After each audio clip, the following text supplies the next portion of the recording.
기수 생활을 하면서 아침 조교가 끝나면 고물상으로 일단 출근을 합니다. 고물상에서 알바를 또 이렇게 또 정리하면 엄청 힘들 거 아니에요. 이걸 하고 나서도 저녁에 또 당구장에 출근합니다. 그거 보고 야 진짜 애는 조교사 해도 엄청나게 성공하겠다라는 생각이 들었습니다. 진짜 쓰리잡을 한다는 거는 정말 대단한 거예요.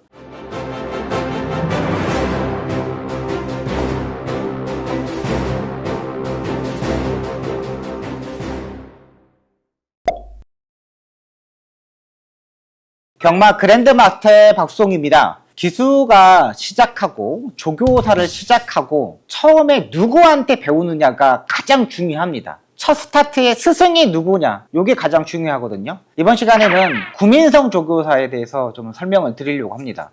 이 구민성 조교사는 예전 서울경마장에서 14조 김일성 조교사 마방에서 데뷔를 시작했습니다. 기수 생활을. 근데 그때 선임 기수가 누구였냐면 임대규 선배님이 선임이었습니다. 그러다 보니까 어떻게 말을 타야 되는지, 어떻게 인생을 살아가야 되는지, 어떻게 기수 생활을 해야 되는지를 임대규 선배님한테 하나하나 가르침을 배웠다고 보시면 되겠습니다. 저도 이제 기수를 데뷔를 했을 때 선임 기수는 홍대우 조교사님이었거든요. 근데 같이 방을 썼던 선배는 임대규 선배님이었어요. 그때 이렇게 임대규 선배님, 홍대우 조교사님, 그 다음에 저 이렇게 셋이 이제 방을 써가지고 그때 이제 기수를 처음 시작할 때부터 엄청나게 많은 걸 배웠습니다. 그러니까 기수에 대해 어떻게 생활을 해야 되는지, 관리사들한테 어떻게 행동을 해야 되는지, 조교사들한테 어떻게 어필을 해야 되는지 이런 부분을 가르침을 다 배웠습니다. 그러다 보니까 선임에 대한, 조교사에 대한, 관리사에 대한 이 중간에서 입장에서의 조율을 잘해야 되거든요. 그 조교사한테는 내가 어떻게 말을 탈 것인가, 어떻게 조교를 할 것인가를 설명하고, 그 다음에 관리사들한테는 네 말이 어디가 아프고 어디가 안 좋으니까 얼음찜질을 해라, 물리치료를 해라, 그 다음에 소염제 주사를 맞춰라, 그 다음에 뭐 침을 맞춰라, 이렇게 이제 지시를 할 수 있는 겁니다. 근데 여기에 중간에서 관리사들한테 끌려다니면 기수로서의 이 생활을 하지 못합니다.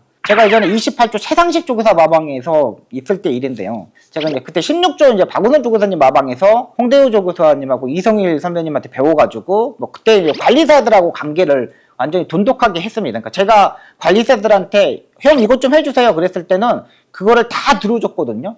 제가 28조 최상식 조교사 마방을 갔는데 이 마방은 조교사하고 관리사가 위인 거야. 그 다음에 기수인 거예요. 그러니까 기수를 보기를 너무 그냥 깔보고 있는 거예요. 깜짝 놀란 거예요. 여기는 뭐야? 관리사가 기수를 잡아서 일을 하려고 그러는 거예요. 그래가지고 좀 깜짝 놀라가지고 일단 제가 이제 안장을 이제 말을 타고 와가지고 안장을 이렇게 내려놨어요. 그리고 이제 안장을 이제 너무 힘드니까는 이렇게 쉬고 있는데 관리사 한 분이 저한테 그러더라고요. 야, 안장 정리 안 해? 막 이런 식으로 막 따지는 거예요. 제가 열이 받아가지고 말 그날 12마리를 더 탔습니다. 다 갖고 와가지고. 그러니까 기수가 내가 말에 대해서 이런 지시를 했을 때 관리사들은 그걸 따라줘야 돼. 근데 이건 제가 뭐 관리사들 뭐 깔보는 게 아니라 이런 부분은 내가 해줬으면 바람이다. 그랬을 때 관리사들은 무조건 들어줘야 되는 거예요. 근데 이거를 하면 안 되는 거예요. 근데 이제 14조 김일성 조교사 마방에서 그때 임대규 선배님이 관리사들에는 그런 부분을 엄청나게 컨트롤을 해줍니다. 네가 관리사들한테 지시를 해야 되고 이렇게 운영을 해야 되고 이런 부분을 제가 봐서는 구민성 조교사가 정말 스펀지처럼 머릿속에 딱딱딱 그걸 가져갔던 것 같아요. 구민성 조교사가 그만큼 임대규 선배님한테 많은 걸 배웠을 거라고 생각합니다.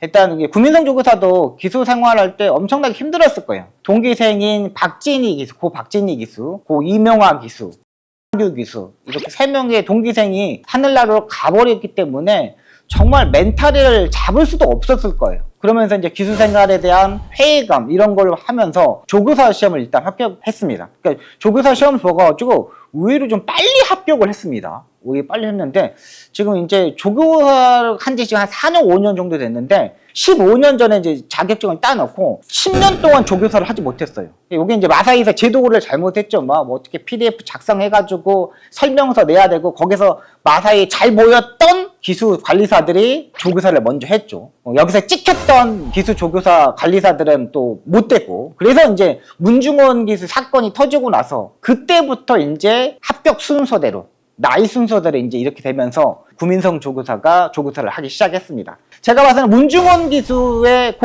기수의 그런 사건이 없었다라면 제가 봐서는 구민성 조교사는 아직도 못했을 거예요.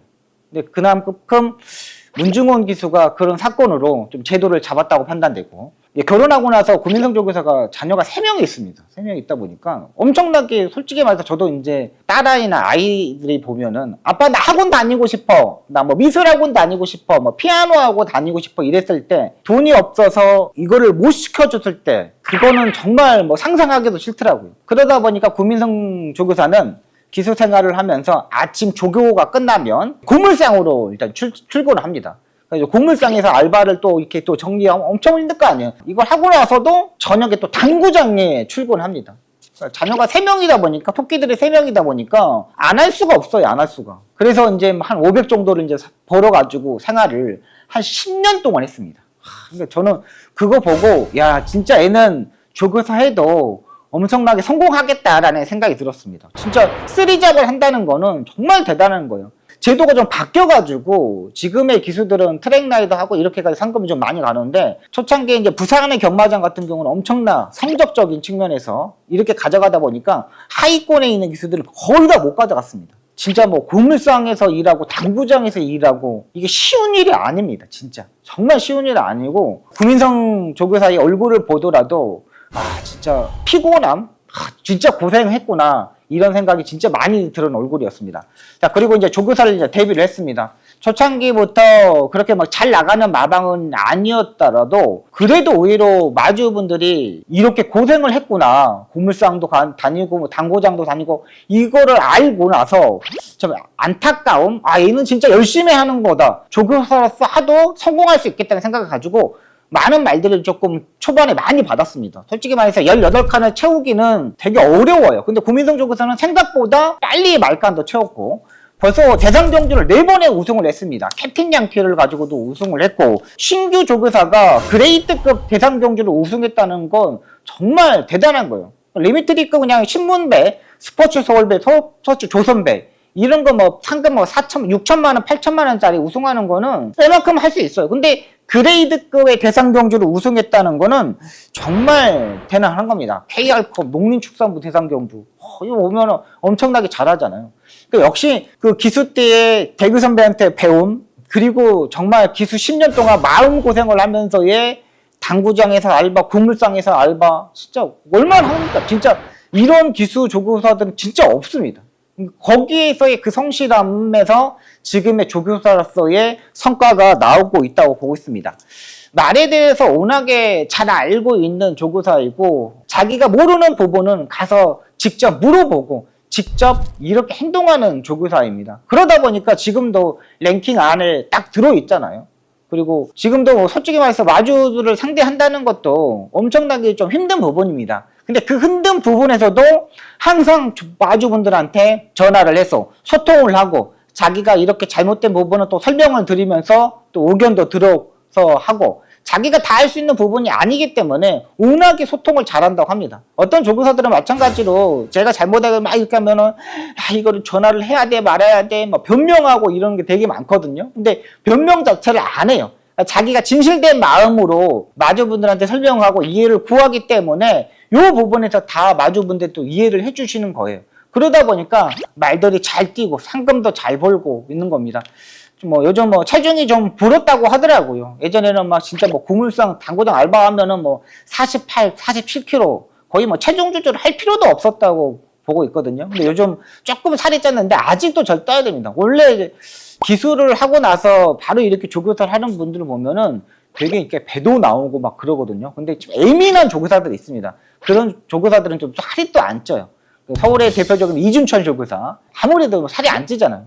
부산의 구민성 조교사도 마찬가지입니다. 예민해요. 예민하기 때문에 말들한테도 예민하게 관리할 수밖에 없고, 또 관리사들도 마찬가지입니다. 조교사가 이만큼 열심히 하고 일을 하고 있는데 관리사들이 조교사가 일하는 모습을 보고 일을 안 할 수가 없잖아요.